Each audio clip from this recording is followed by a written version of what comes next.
Okey, kita teruskan untuk pemenang seterusnya. Hadiah keempat sebanyak 2 orang. Mesin basuh 10 kilo. Sebab katakan dia ada washing machine semuanya. Nick Fadli. Halo, Assalamualaikum. Waalaikumsalam. Tahniah Nick Fadli. Tahniah. Oh ya, tepat tekan anda. So awak adalah pemenang yang nombor 4, hadiah keempat Tahu tak apa?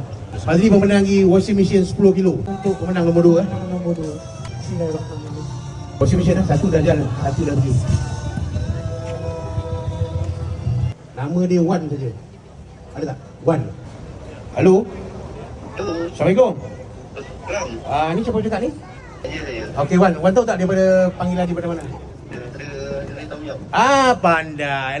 Okey Wan adalah pemenang Pemenang kedua ada untuk washing machine 10 kilo Ya, dia bukan tipu-tipu, ni betul.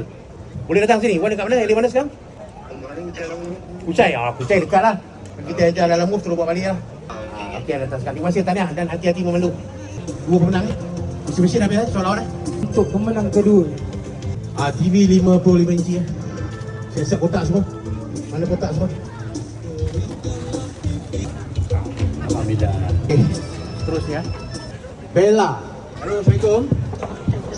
Bella ke ni? Okey, Bella adalah pemenang Pemenang apa nak bagi? Bagi TV boleh? TV 55 inci. So Bella boleh datang ke? Okey, tahniah.